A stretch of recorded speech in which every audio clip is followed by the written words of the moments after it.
Well, welcome everyone. Thank you for joining us for our 2023 Economic Outlook. My name is Kelly Weezy and I'm the Chief Marketing Officer here at First Bank. We have a terrific lineup of panelists for you today who are going to share some of the unique opportunities that 2023 will bring despite the potential challenges ahead. Now it's my pleasure to introduce our esteemed group of panelists. First, we have George Nicola. George is Senior Vice President and Chief Investment Officer at First Bank Wealth Management. George is responsible for leading the portfolio management team, as well as directing the investment process for First Bank Wealth Management. Additionally, George manages private and institutional client portfolios and offers goal-based consulting services. Welcome, George. Thanks, Kelly. Next, we have Peter Gray. Peter is Senior Managing Director at Altus Properties. Peter's responsible for firm strategy and capitalization. He oversees all aspects of Altus strategy, operations, and cultural alignment, with an emphasis on the financial elements. Welcome, Peter. Thank you. Next up, we have Benjamin Hill. Ben is Senior Vice President and Portfolio Manager at FCI Advisors. Ben serves as Equity Manager for FCI's Trust Investment Solutions and is a member of the Equity Income Investment Committee. Welcome, Ben. Thank you. And lastly, we have Alan Strauss. Alan is Senior Partner and Director of Investor Relations at Crystal Capital Partners. Alan leads the firm's Investor Relations Department and focuses on client relations, sales, and marketing initiatives. Welcome, Alan. Thank you, Kelly. Thank you, George, and esteemed panelists and guests. Very good. At this time, I'd like to turn it over to George. Thanks, Kelly. Hello, and welcome to today's webinar. First, I'd like to start by thanking all the panelists with us today for their time and their expertise. But before we get started into a discussion, I would love to give all the audience a quick recap about 2022. I think we all agree that 2022 was a very challenging year with a lot of inflationary pressures reaching 40 years record high. With aggressive monetary policy by the Federal Reserve hiking rates, aggressively trying to curtail such inflation. The Fed underestimated how wage growth, coupled with very tight labor market and COVID-19 related aid, government aid, and increased consumer saving rates, which all have led to increased consumer spending, which definitely outpaced goods and services supplies and subsequently drove prices higher. Also, the effect of the Russian invasion of Ukraine on energy, food commodities, and other natural resources had absolutely its toll on the global economy. In 2022, both stocks and bonds have experienced one of their most volatile and worst performing years. With the S&P 500 down about 18%, the US aggregate bond market is about 13% down as well. And we have also experienced a negative GDP for the first 2 quarters of 2022. But the good news is around the third quarter, GDP came positive with over 3% positive growth. And for the fourth quarter of 2022, estimation is for that to be also around 4% in positive growth. So certainly, needless to say that I am so happy that 2022 is behind us and we've turned the page on that year. Now, as we entered the new year, there was some positive tailwinds that we should absolutely consider. GDP, as I mentioned, expanded for the first time in that third quarter after 2 negative GDPs on the first and second 2022. Also, we are seeing some of the preliminary inflation indicators have been going down and trending lower at the end of the year. This is a great sign that the tight monetary policy by the Fed has started to work. Nevertheless, volatility is expected to continue as the Fed continues to raise rates or keeping rates higher for longer. Also, market and investor will need to work through a still higher than usual inflation environment. Also, anticipated slower growth, potentially increasing unemployment, divided government in DC, and the continued geopolitical pressure that we've seen across the globe is a concern for a lot of investors. So in times like this, investors would have hard time really looking beyond what is happening today and what they're experiencing today and focusing on that long-term perspective. But here at First Bank, we want to make sure that we are focused on really what matters and what we can control for our clients. Today, as I mentioned, I'm thrilled that I'm joined by a great panel of experts from various backgrounds. Each of them covers a fundamental area of the investment spectrum that here at First Bank we offer. And our goal today is to help our clients navigate 2023, and again, kind of discover what kind of opportunity might be lying there and help them make an informative decision. With that, and without any further ado, let's really get started. Ben, let me go ahead and get started with you first. As I mentioned, market typically goes towards these cycles and experience these cycles of expansions and troughs, and it is normal to have negative returns. However, it is rare to see a year like 2022 where you're seeing both stocks and bonds are down. Can you speak a little bit about why that diversification have fallen short of shielding investors in 2022 from market volatility, and whether do you see this as changing in 2023? Sure. Yes. Great question, and good afternoon, everyone. Thank you for joining us. Yeah. What an interesting question. And there's a couple of ways to look at this. I'll just start. In hindsight, there's some of this is actually fairly straightforward, even though the potential was very unexpected. It was missed by nearly everyone, us included. Prior to 2022, stocks and bonds have experienced negative returns in the same year, I think on 4 separate occasions. So it's not entirely unprecedented. What was unprecedented last year is that we have never seen double-digit declines in both high-quality U.S. stocks and bonds before this year. So very difficult nonetheless. 2022 was a year, kind of getting to the why.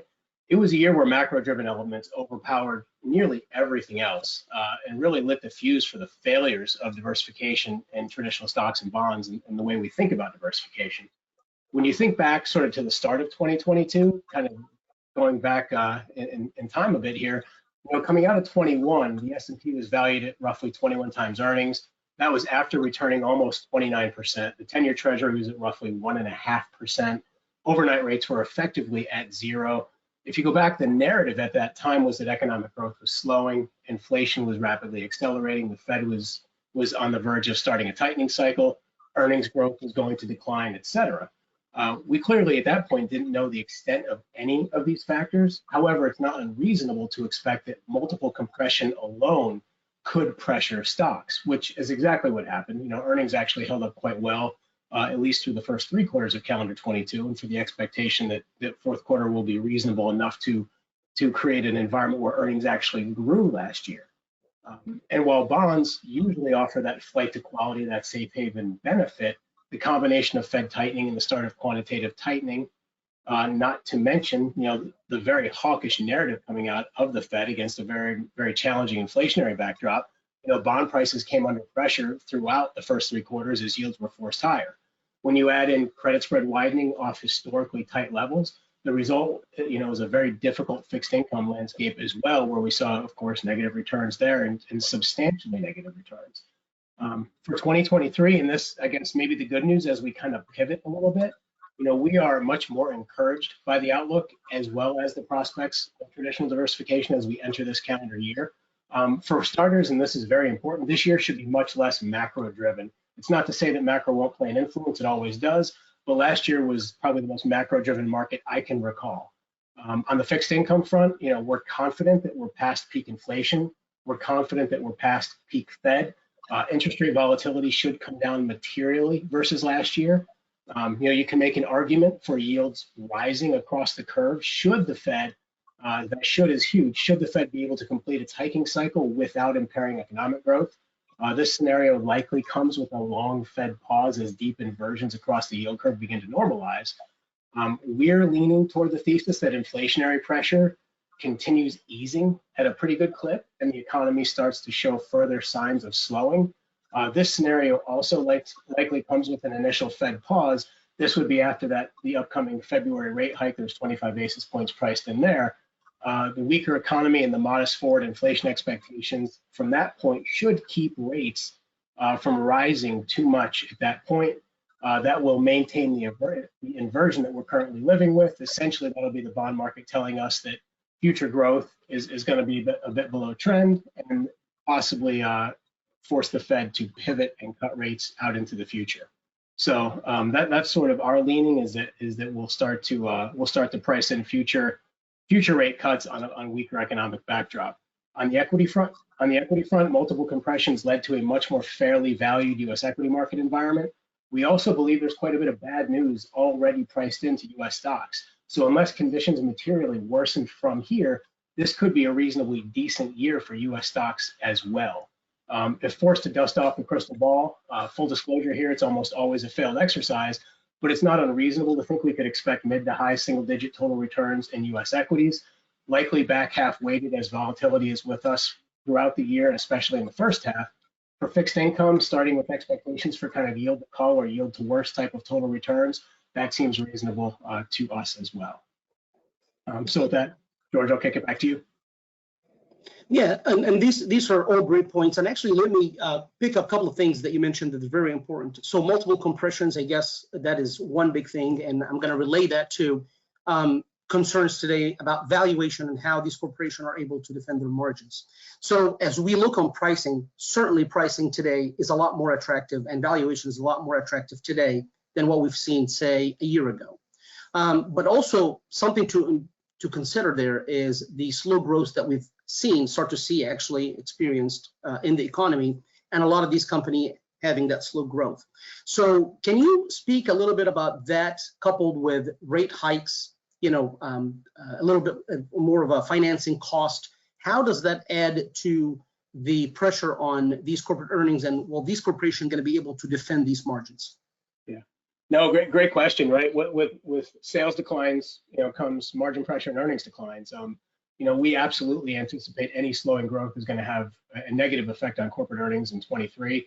We also believe, potential earnings declines are one element that really may not be fully priced into markets at the moment. Historically speaking, earnings declines of 30% on average during recessions are normal. The median decline is closer to 20%. Now, we're not in recession yet. And George, as you mentioned during the opening, Q3 was a much more positive economic growth environment. Q4 estimates have actually been trending higher. So, the prospects of recession are certainly not a foregone conclusion. And, that's maybe one of the more active debates going on at the moment. We're in the camp that believes mild recession is more likely than not at some point as we move through 23. If the Fed continues to force rates higher, that dynamic could escalate quickly. And we shouldn't lose sight of the notion that QT is a completely new and untested, phenomenon.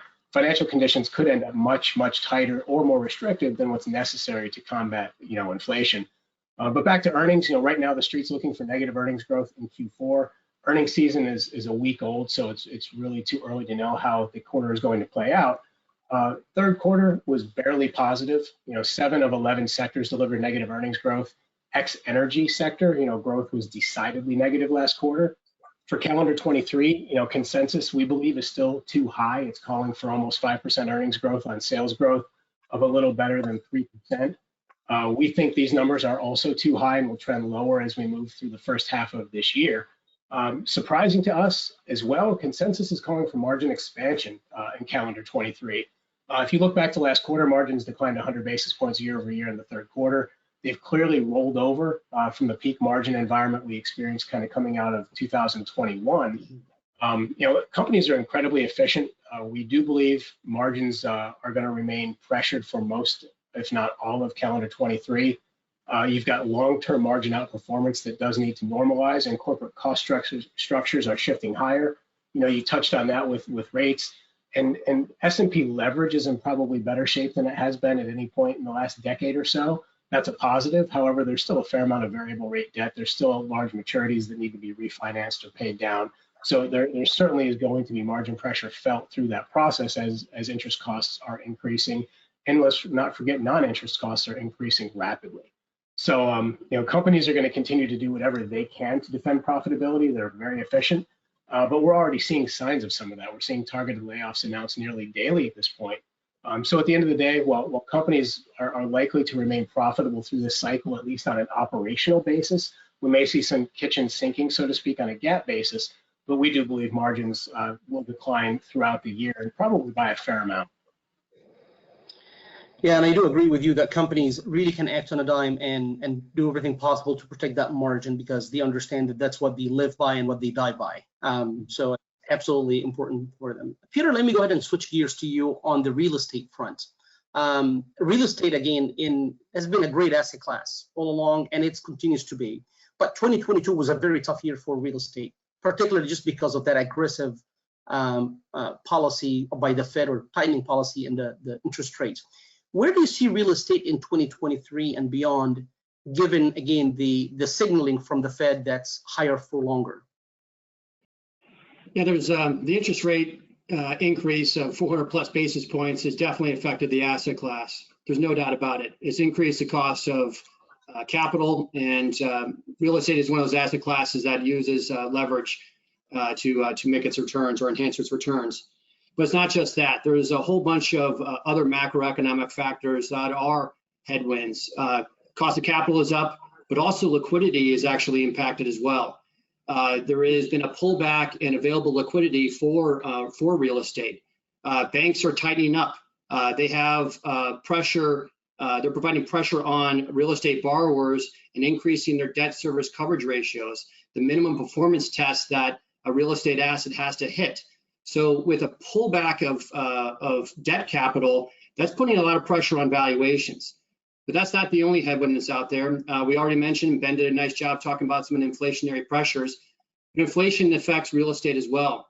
As a landlord, we're all about trying to install tenants into an apartment building or an office building or industrial building, and we have to customize that space to suit that tenant's needs. And basically, a doorknob that used to cost $9, before this inflationary push, is now costing $13. So the inflationary push is affecting the real estate asset class. And then another factor that's out there that is not talked about as much is some of the supply chain disruptions that are out there. Things have modulated quite substantially, and you read about port activity. Things seem to be moving more smoothly than they were previously. However, there is still a whole bunch of noise. When we're building an industrial building, electrical equipment is now taking up to about 40 weeks to go secure to do the various electrical components inside of a real estate space. Prior to this whole push, it would take about 14 weeks to get those type of materials. So there is a whole bunch of macroeconomic pressure, but real estate is a unique asset class and it's super fragmented.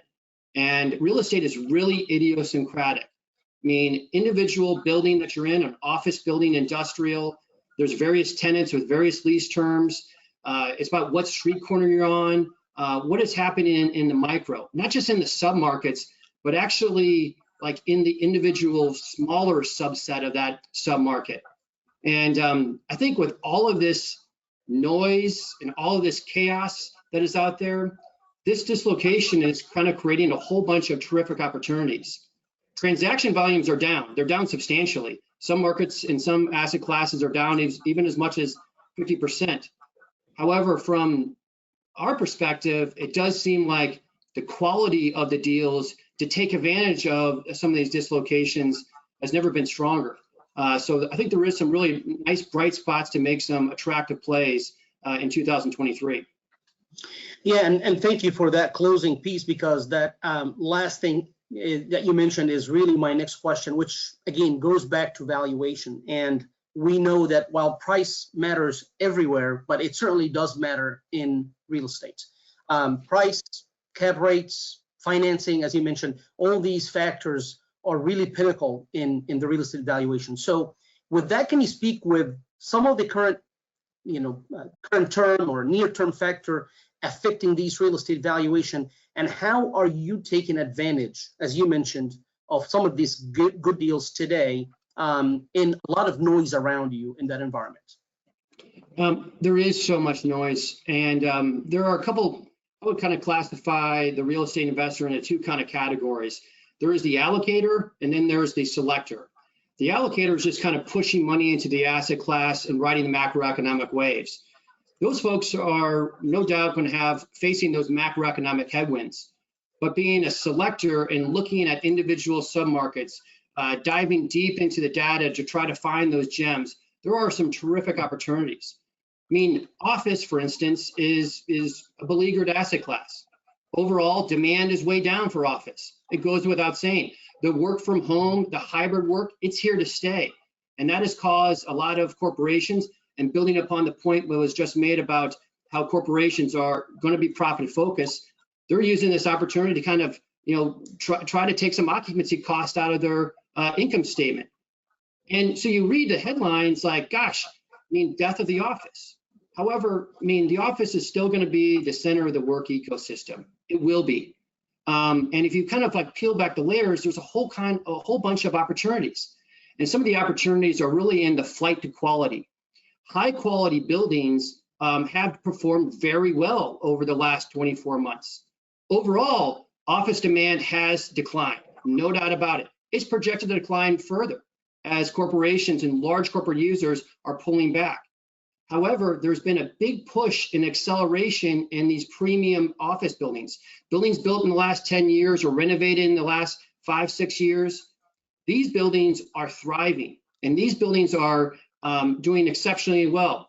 They have features that you would find in multifamily luxury apartment buildings, high-end amenities and grab and goes and cafes and gyms. They're a place where people want to go. And these buildings have have really accelerated. There should be a premium between these high class A and class B assets out there. Historically, that premium has been about 20%. In the last 24 months, that premium has jumped by almost double to 39%. So even in the midst of this storm, these high quality buildings, has experienced about 100 million square feet of positive absorption, which is a demand statistic. They're doing great. It only represents 20% of the office asset class. The broader portfolio is declining. The commodity office space is really having a difficult time. But going into these high quality buildings and amenitizing them with features that where they create an atmosphere where people want to go, this is a great trend that you can capitalize upon. When there's dislocation, opportunity comes out the back end. Yeah, and thanks, Peter. I think you answered my next question, which was about work from home, and you put it very eloquently. But just a quick follow-up on this one, and I want a quick response. Have you seen at least real estate allocators have shifting maybe their allocation from office buildings to other sectors of the market? Real quick. Yeah. Go ahead. There's definitely been industrial continues to be the darling of all the asset classes. The e-commerce boom is quite dramatic. There has not been a negative quarter in terms of this demand statistic absorption in 10 years. And this is the first year we might actually have more supply than users taking the space. But even still in that asset class, we're not even getting back up to the long-term historical vacancy rate. So there are some really attractive tailwinds behind industrial retail. One would think that would be an area that's been beat up quite dramatically, but there's been a retail revival. That sector has actually experienced a lot of positive absorption. It's partially attributed to a lot of demolition of older, obsolete, the suburban mall, for instance. I think everybody drives by. But there's been a lot of different shifting of allocation strategies. And as some people have been pulling back out of the office market, we find it to be a terrific opportunity to kind of push in. Yeah, and I do agree that there's a lot of pent-up demand for people after that COVID scare and being in the homes for like almost 2 years, with specifically these shopping malls, small retails that you just want to go out, you want to dine in or just go on shopping in a brick and mortar store, which again revived that sector. Alan, let me go to you, and this is where I would need a little bit more of kind of go back to the basics with you. And for the most people, maybe people understand that side of alternative that you present, but very briefly on a very high level, I'd like you to, just for the benefit of the audience and for those who maybe don't have that experience in that area of the market, explain what really is a hedge fund, what is a private equity fund, what is a private credit fund. Very basic, very high level, and then we'll dive in a little bit deeper. Sure. George and Peter, again, Ben, thank you so much. And all your clients or clients that are listening, folks that are watching the webinar today, thank you for tuning in for an hour of your time. To keep it brief, George, and to keep you at the 30,000-foot view, let's first classify that alternatives are pretty mainstream today, right? As we look at real estate, agriculture, hedge funds, private equity, private credit, it's a multi-trillion-dollar industry today. So I would say we keep painting alternatives with a very broad brush, but we would think here at Crystal, and I think a lot of other allocators around think that it's a pretty mainstream asset class today. It is, and highly recognized. So just keeping it brief, what is a hedge fund? It's really a private partnership where having the ability to trade in a variety of asset classes and employ multiple strategies. They come in different shapes and sizes, multiple strategies. But the key ingredient is that the skill of the manager, the folks that work there, the traders, the systems that they've developed allow them to drive performance as opposed to traditional investments, which are really driven by market direction. So in other words, market goes up, then traditional investments would go up. If market goes down, market direction.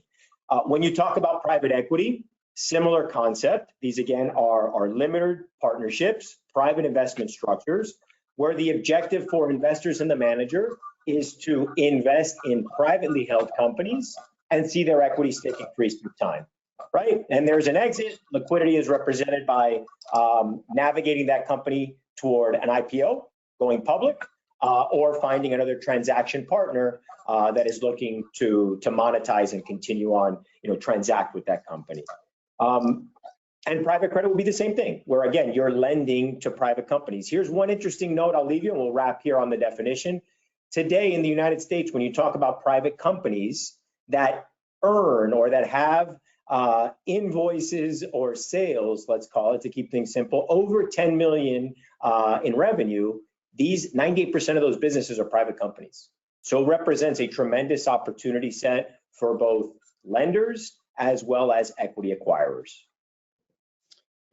Thanks, Alan. And again, those might be basics for you and for most people, but again, for some, there are still enigmas. So thanks for really kind of explaining these concepts. And I do agree with you. We also see a tendency of private companies staying private for longer for multiple reasons, maybe a different discussion. And what a great opportunity to really capitalize on the next Google or the next Microsoft or the next Apple before they really go public. So I do definitely agree with you on that regards.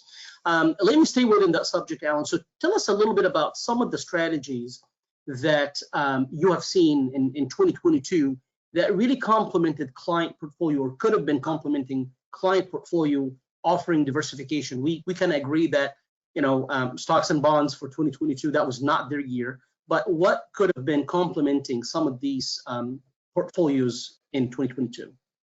Well, I think all the panelists have touched on it and everyone's familiar. We've all been reading similar periodicals and different notes out there on the industry, but we saw tremendous volatility in 2022, unseen that we, for probably at least in recent history. And as a result, strategies that historically had low correlation continued to show value in 2022. And when you talk about hedge fund strategies, as I said, they come in different shapes and sizes. The industry is very vast, and I know we'll touch on things like that. And something that Peter said at the outset, the flight to quality, the need to have a discerning eye on the types of managers that may employ similar strategies, that managers that have been through multiple market cycles and been through these types of events. And really, you'd have to look at historically, these strategies have provided, and I'll talk about the strategy in a second, I'm not leaving you on a cliffhanger, but these strategies have provided the ability for traditional investments, traditional public equity and fixed income, what is commonly known as a 60-40, strategies within the macro sector, where you're looking at trading commodities, interest rates, things of that nature, currencies, multi-strategy hedge fund managers, where they are going where the puck is headed by employing multiple strategies and having different asset classes, where they drive the direction as opposed to only going in the direction of the market. Other strategies, equity market neutral, relative value, and these are inherently defensive strategies, where what they're looking for is to exploit certain mispricings in US and international markets and hit singles and doubles along the way for all the baseball fans that are out there. Yeah, and again, I think the key word here that you mentioned is the lower correlation with the market, right? So that just means a low relationship, right? A low similarity. Right. Sorry for cutting you off, George, but again, No, apply the you're KISS fine. rule, right? You're fine. I think most people would understand that, but really, in a layman's term, this is a strategy, or these are the assets that would typically do not move in the same direction with your traditional stocks and bonds. Or if they do move in the same direction, it will be with less of a volume into that direction. George, if I may, I would caveat just one thing. Hedge funds, while they are not driven by market direction, it's not like they're trading esoteric securities. For the most part, hedge funds are trading public securities. It's just, again, their ability to discern between companies and to have very deep understanding, doing due diligence on these companies based on the strategy they employ has allowed them ultimately to have the performance success that they have had. Yeah, and the strategy that they deploy, you're really using different tools, and again, this is a discussion maybe for a standalone webinar on alternatives that we can touch base on. But let me stay on the same subject, and I would say, Alan, I don't know if you'd agree with me or not, but no doubt that institutional investors such as large endowments, large foundations, were really the pioneers in utilizing such of investment strategies. 20 years ago, you couldn't really find these strategies accessible to private investors. These were by invitation only strategies that would only be reserved to ultra high net worth clients, endowment foundation, $30 to $50 million in investable assets and above. Could you shed some light on what are the things that we've learned from these foundations and endowments, and how can clients, if they're able, if they qualify, if they meet the suitability requirements, should be really taking advantage of these? So when you refer to those institutional investors, who in many cases we consider to be the thought leaders, George, they have, as you appropriately said, for over 2 decades, have had the ability to build vintage, so through time, multi-manager, the ability to select different funds with very little barriers to entry, because they are the institutional investors and they have had the exposure into this asset class. And the data is there. We began talking about it just a moment ago, but these strategies for those investors in particular, where they, again, are using also a discerning approach and not just investing in any alternative investment, but really finding teams that have been through multiple market cycles, where they may be large investors in their own products themselves and have so many other important elements to their infrastructure that make these managers institutions themselves. So having the exposure to these has given those institutional investors, and it's all public information, but you can look up US endowments and foundations over the last 3 years and their investment performance, and you can even go back 10 and 20 years. So it's not to say that we've just had this outlier moment, but over the last 20 years, having dedicated and significant exposure to those asset classes has allowed those investors to significantly outperform on many timeframes through multiple market cycles relative to their peers that had less exposure there. In fact, we didn't want to use slides here, but I'll just bring to light another 2 quick data points that come from an industry provider, which is Preqin. And again, this is public information, anyone can look it up. But Preqin went out and polled thousands of institutional and high net worth, like the private clients that are watching this video today. And in both instances, among institutional investors, they expect in 2023 to increase their asset allocation by over 81% to alternatives. Again, institutions behave different from private clients, but in those same polling results, high net worth investors, private clients indicated that they have expectations that their asset allocation could see upwards or close to 50% invested in alternative strategies. So what can we learn as individuals to be able to find places where we can replicate the strategies and the efforts that they have been for over 2 decades? Yeah, and again, I cannot disagree with you. Here at First Bank, alternative investments with different sectors have been an integral part of all of our allocation. We really thrive and really pride ourselves on making sure that we are able to obtain, first of all, because as you know, there's still some barriers to entries in a lot of these, but being able to obtain some of these managers with persistent performance is, the task number one, but we are priding ourselves on being able to offer this to our clients. Let me play the devil's advocate, Alan, for a second. What are some of the tailwinds that you see for these sectors going into 2023. So what are the things that, if you would put your risk on hat, would be looking for?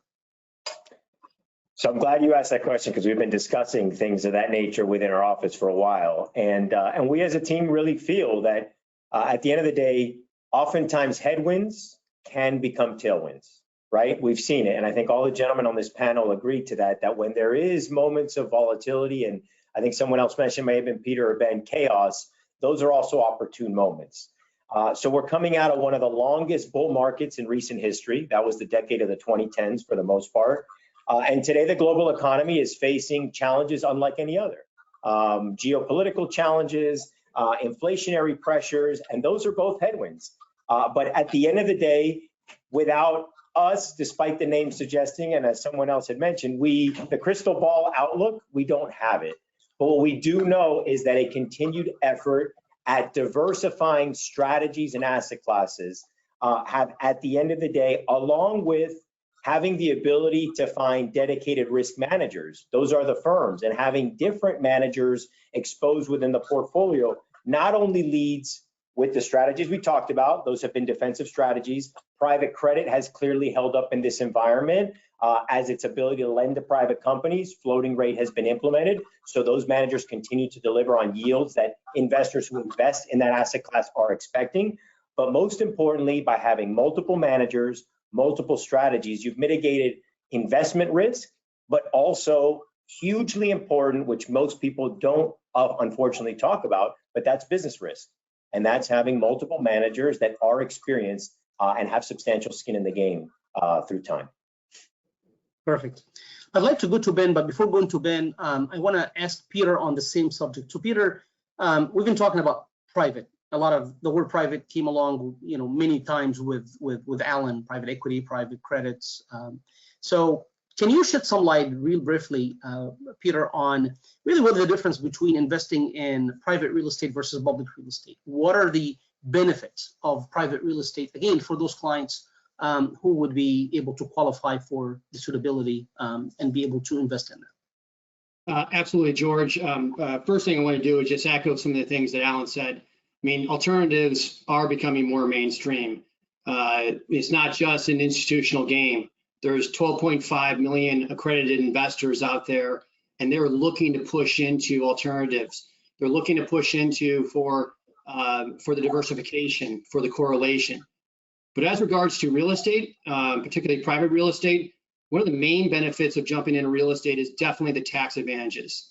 It is a unique asset class in terms of its tax properties, mainly because of the simple vocabulary word of depreciation.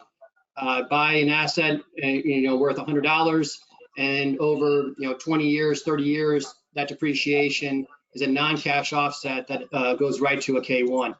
So that benefit is really tax efficient too. Yes, you will end up having to pay taxes on when you sell your asset down the road versus the depreciation asset, but that's actually at a tax advantage basis as well. The depreciation tax recapture is not quite capital gains, but it's substantially lower than the ordinary income tax. So tax advantages is a big key. Also, I mean, just the enduring value of real estate is a hard asset. In theory, it's more of an inflation hedge. Hasn't really felt that way, going back to my doorknob example from before, but the diversification and the tax advantages are fantastic.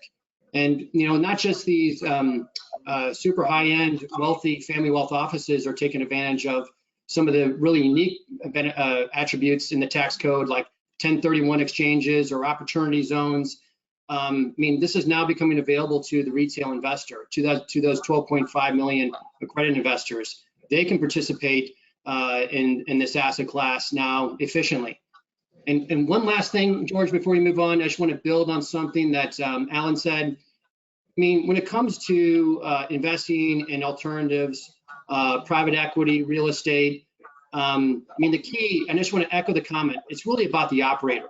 It's about, partnering with people who are experts, folks who have been cycle tested, who have institutional systems and processes and have a performance track record. That is a big differentiator. And the other elements about investing in these private equity structures, it's imperative to understand how the operator is going to get paid. what is the alignment of interest? I mean, for any of these investors out there looking to look at the alternative asset class, it is key that the operator is putting its own money into these deals so they can eat their own cooking. But also important to that is, what is the waterfall? How is the distribution of cash when you do have a win? Is it a situation where the operator wins no matter what? Unfortunately, there is a lot of bad folks out there doing bad things. And it's really key to kind of partner with, especially, wealth advisors at like a First Bank who ask these difficult questions, dive into the details, read the fine print, and understand motivations. It's really key to have an alignment of interests. Partnering with folks that know what they're doing and make sure they're doing it in a way where everybody wins. They only win if everybody wins. Yeah, and I guess that was, again, great mind thinks alike. That was my next question, how you guys do it differently. So I think you've mentioned, and I think for the benefit of the audience, the word operator meaning company like you, like an allocator, like a real estate investment company. And you guys do a fantastic job. And you're absolutely right. Our team here at First Bank do a very extensive due diligence on all the companies, and we ask all those hard questions. So we make sure that before we put some of this in front of our clients, everything has been kind of checked. We dotted the I's and crossed the T's, and we continue to do that. It's not a one set and sit in and forget it. We do that on an annual basis, sometimes even more, and so on. So yeah, great answer and great answering my next question. You guys have been an awesome business partner for me. But let me go back a little bit to something that you mentioned earlier, which is about bonds. And I think this is important because at the end of the day, we do have clients still that are income dependent. They really want to drive income from their portfolio. They really are looking to take minimal amount of risk with their portfolio, yet rely on that portfolio to generate that income that will support their lifestyle. What are your thoughts on the bond market? Again, do you think the worst is behind us when it comes to bonds? Do you think we should be maybe focusing more on the bond market and less on what the Fed is going to be doing going forward? Good question, and I can only say that I hope so. Excuse me. No, we do think the worst has passed for the bond market. Although frankly, just having the worst behind us, maybe isn't the highest bar we could set. But 2022 was historically bad. The first 3 quarters of last year set records for negative returns. For the year, the ag, the gov credit, the intermediate gov credit, all common household bond indices that all of our clients are exposed to, they all experienced negative returns that were roughly 4 times the previous worst year of 1994. So just a miserable environment. In addition to the negative bond returns, yields were historically volatile. During each month of the year last year, the high to low trading range for the 10-year Treasury was greater than the long-term average. So something that honestly, something in private credit or something in the alternative space may benefit from that level of volatility. In traditional assets, traditional fixed income, that type of volatility is just very, very difficult to perform through. I will say Q4 was a welcome relief. Yields stabilized a bit, credit spreads tightened. That led to positive total returns. While just 1 quarter, hopefully it did take some sting off of a very difficult first 3 quarters of the year to end the year on a positive note. Back to the part on peak Fed, encouragingly, we believe we're past peak Fed.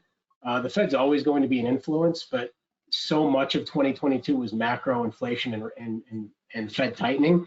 We're still going to deal with some of that on the horizon, but we think we're past the worst pressures associated with that. If we're right, if we're past peak Fed, interest rate volatility should subside, which will be beneficial to fixed income returns and a welcome relief for investors. Frankly, the long end of the curve is telling us that economic growth is slowing. It's telling us that long-term inflation, isn't the issue that the Fed seems to be protecting us against at the moment.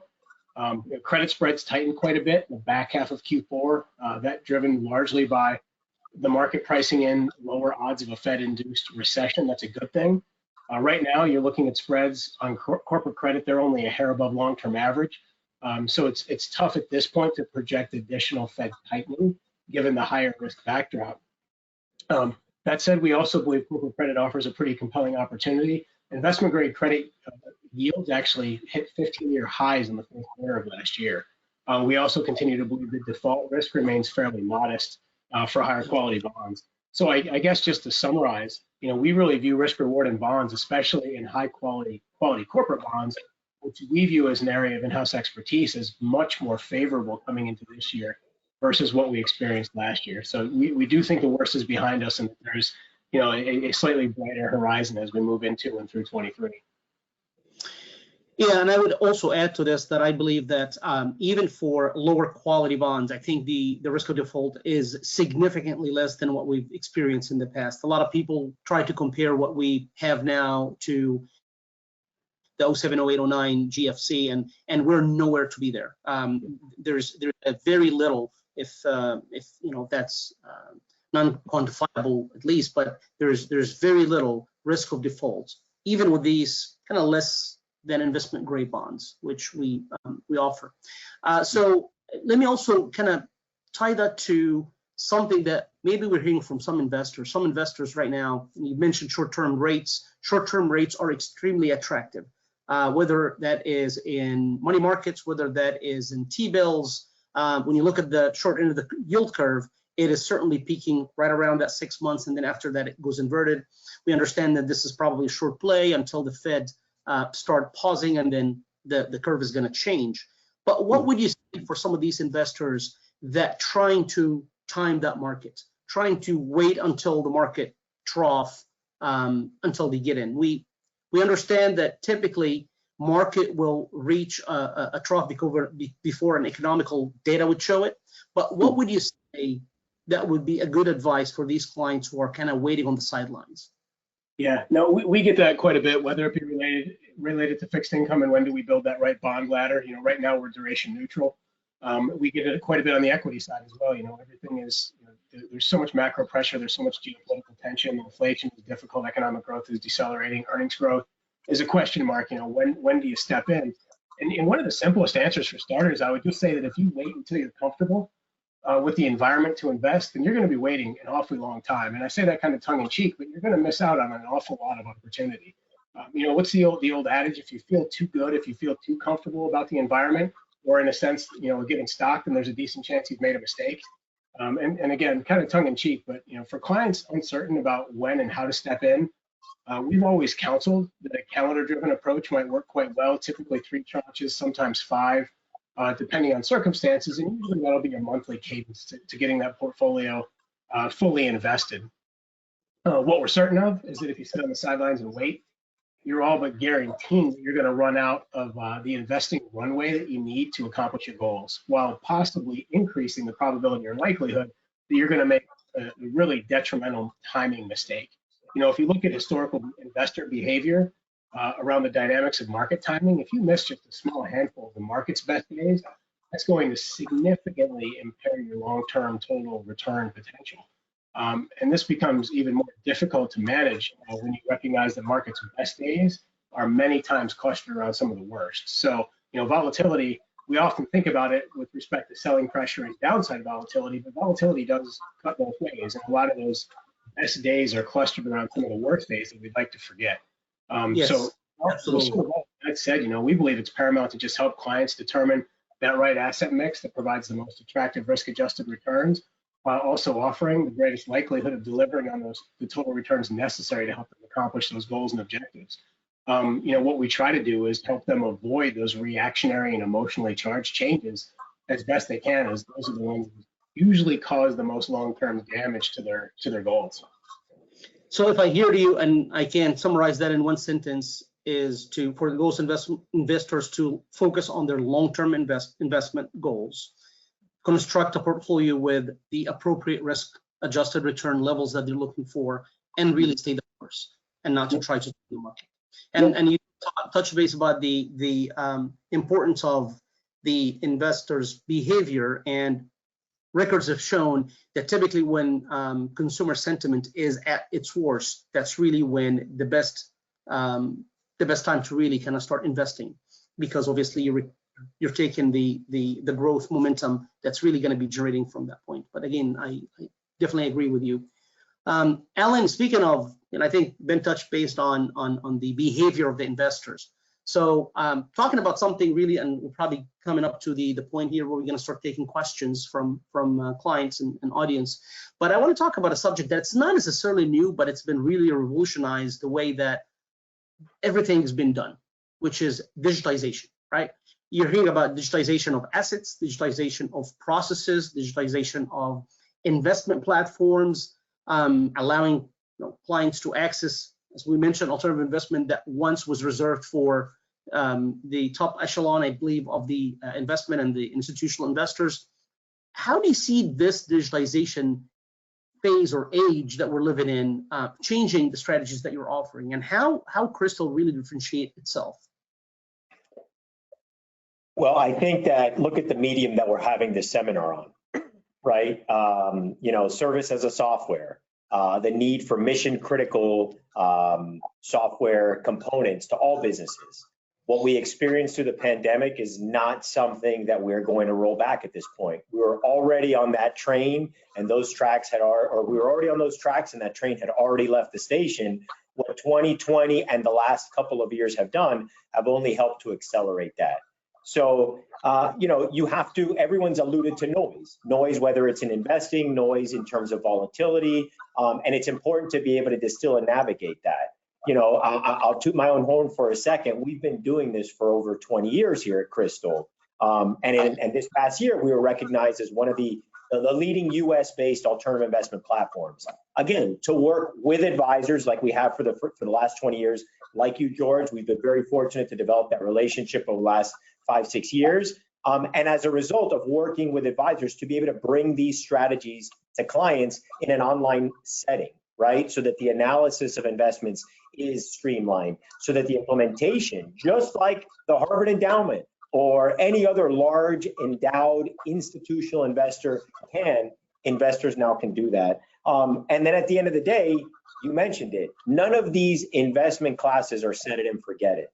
So the journey of the investment requires substantial monitoring and management. And it's important to have in an ease of use, that process very streamlined. And that at the end of the day is how Crystal is different. Not to mention, we talked about skin in the game. We're an RIA. We're a registered investment advisor with the SEC, and we do not get paid. The advisors we work with do not get paid by any of the funds on the platform. In fact, Crystal is one of the largest investors in its own program. So myself and the other partners we have here at our firm, that is really, we've got substantial skin in the game. And again, for investors who don't set it and forget it, but who establish a plan, the use of digital mediums and digital platforms only brings that information closer to your fingertips. And you can see, I mean, this is how we all walk around now, right? We're holding our phone in our hand or our tablet, and it allows us to connect to the world. So why shouldn't you be able to customize and digitize your investments the same way you do with all other aspects of your life, including, your takeout order? Very well put, Alan. And I think this is changing the entire world that we're living in a faster way than what we thought. With about 7 minutes left for us, I think I want to open it up for questions. So I've got a couple of questions here that clients have asked, and I wanted to direct them. One of them is real estate, about real estate. So real estate, and this is for Peter. The question is, can you tell us about some sectors that you like more in 2023 versus ones to avoid? And I know this is a little bit more kind of directed, but it would be great to maybe hear that from you. On the retail side, retail has really boomed here in the past couple of years. It's contrarian position, but it's been 7 quarters of positive absorption. However, I'm a little leery, and there's been 2,500 more store openings than there have been store closures. So it's been a real positive trend, but with a possible recession looming, maybe even a mild one, does the consumer still power through and keep all those businesses up and going? I'm not so sure. On the industrial side, industrials had this tremendous boom. And it's not, e-commerce, everybody has packages showing up on their doorstep. Everybody can follow and understand what's happening there on the e-commerce side. However, for the first time, we're finally having more supply of industrial product coming online relative to expected demand. However, I mean, so you think it would be a softer area, but the real estate, the industrial spot has been such a roaring forest fire of economic growth. I mean, this past year, at one point, there was 18% year-over-year national rent growth. That is a phenomenal rate. Is it going to continue like that? I think it's going to get subdued, probably go back to its normal run rate, about 3 or 4%. So it's about picking the right spots. On the office side, already mentioned the flight to quality. I think there is more people coming back to the office. There's 9 million more workers in office today than there was a year ago. You have, corporations and the headlines and Wall Street Journal talking about bringing people back in. Hybrid is here to stay, and there's no doubt about it. But more folks are coming back in the office, but you got to kind of pick your spots.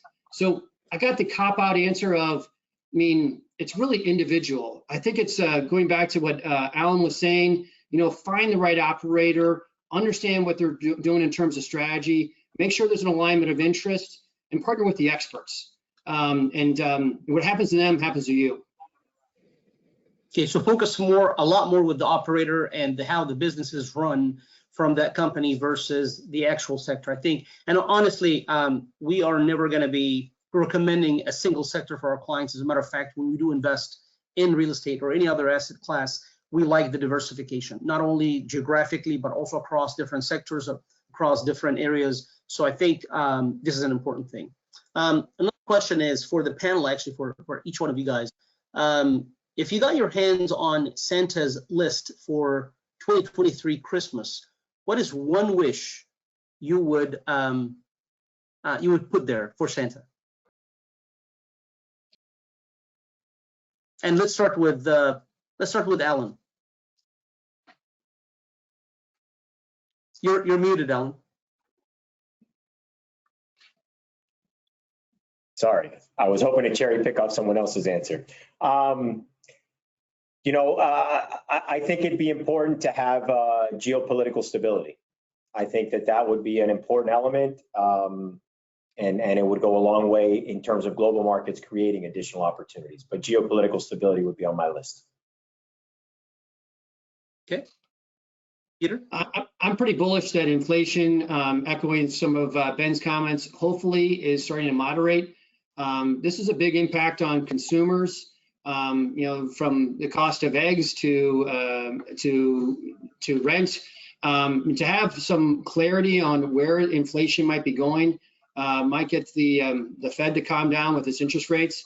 I also am hearing 25 basis points in February, and if we have a little more calming down of the markets, I think that would be fortuitous for all.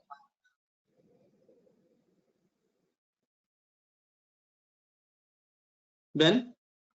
It's the Fed's talked a lot about being data dependent and being pragmatic and adjusting as necessary. And for them to actually follow through on some of the promises they've made and to not be entrenched and dug in and try to force a rate hiking cycle to its conclusion when the data is clearly, giving the indication that it may be able to back off prior to what it had earlier perceived as the right conclusion or the right terminal Fed funds rate. I think the market is starting to signal that enough is enough. I would much rather see them be able to continue on with incremental QT and able to shrink its balance sheet and start to right-size those things, which will take generations.